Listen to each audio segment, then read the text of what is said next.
Your self-worth as a player and competitor is not tied to winning. It's improvement that's important. Let's talk about it.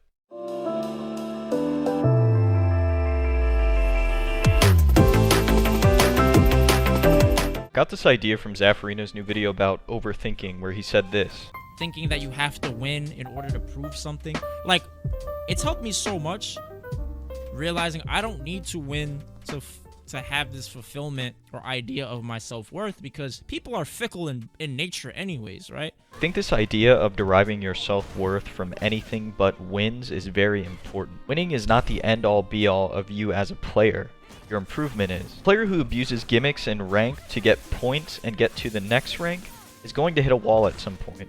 But the player who is constantly improving and bettering themselves will not hit a wall. Just because you lose to somebody does not mean that they are better than you. It means that you lacked a certain amount of knowledge to beat their gimmick, and once you figure it out, you'll come back stronger, but that player will not. You won't be interested in why he lost or how he lost. You'll be interested in the LP that he lost, in the loser's bracket he's going to be in.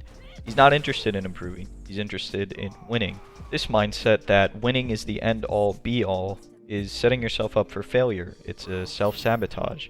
Losing doesn't fall on a spectrum. It falls on a yes or no. So when your whole idea of yourself as a player rides on you winning or losing, you're either going to see yourself as a good player or a bad player. There's no in-between. And when you play and you win, of course you'll be happy. And the more you win, the more you'll be happy. But it's compounding, because once you finally lose, it's going to hurt that much more.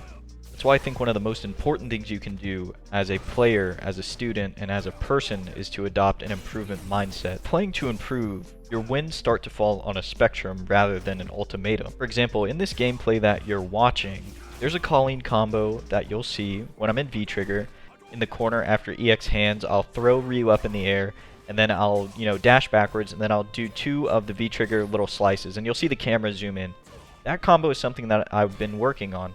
I may have not won the game, but I did do the combo. I felt fulfilled in that regard. I may not have won the game, but I did have a little win of my own. That's what I mean when I say that winning or losing falls on a spectrum when you're improving. Say as you develop as a player, you sort of build your own spectrum. Me, I'd say a total loss would be getting double perfected, and a complete win would be double perfecting somebody. That's 2 perfect scenarios. Everything else along the way falls in between. When you play like this, you start to realize that you're constantly winning and you're constantly losing. You must play in a way that your wins are constantly outweighing your losses. It gives you more chances to feel good, feel okay with losing the game but winning in other aspects. It lets you feel the improvement rather than seeing it in a form of LP or whatever ranking system your game chooses to use. Improvement in itself is a win. It's just getting past the fact that you might lose other things along the way that you'll have to deal with. Anyways, I hope you guys enjoyed. I hope you learned something, and if you did, please consider subscribing. My goal is to hit 1,000